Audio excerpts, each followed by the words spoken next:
Grazie tante, la parola a Calogero Coniglio. Grazie. Mi presento Coniglio Calogero, dipendente ospedaliero, e desidero ringraziare innanzitutto la segreteria, il presidente e il grande gruppo dei giovani dell'MPA che mi hanno dato l'opportunità di essere qui per questo intervento. Sono convinto che la nostra terra conserva ancora e tanti beni nascosti. Già Enrico Mattei disse: una grande ricchezza è a disposizione della Sicilia.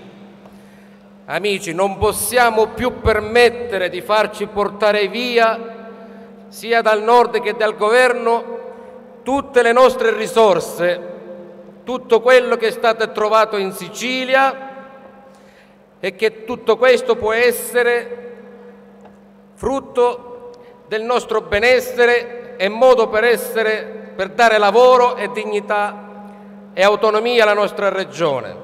Anch'io sono dovuto emigrare, sono tornato, e tanti come me che siamo stati fuori, abbiamo acquisito esperienze che adesso vogliamo investire in Sicilia. Dobbiamo impegnarci tutti con il nostro contributo e le nostre conoscenze per lo sviluppo vero della Sicilia.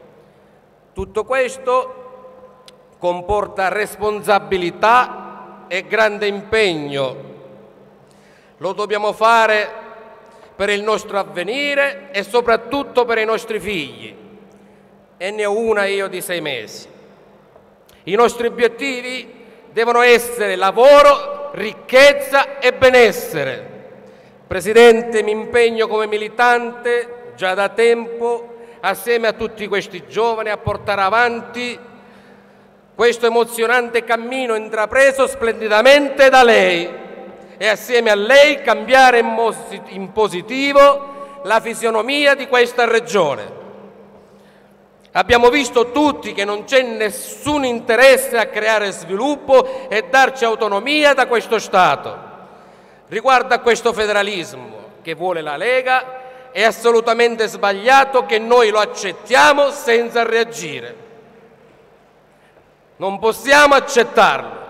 La Sicilia può diventare punto di scambio, come può diventare, visto la cultura che possiede, visto il fatto che è stata sempre occupata da tanti popoli, un centro interculturale e di dialogo interreligioso. Nutro timore che l'orientamento di governo e forse di maggioranza sia rivolto effettivamente ad annullare la specialità dell'autonomia siciliana e rassegnare un definitivo abbandono del Sud.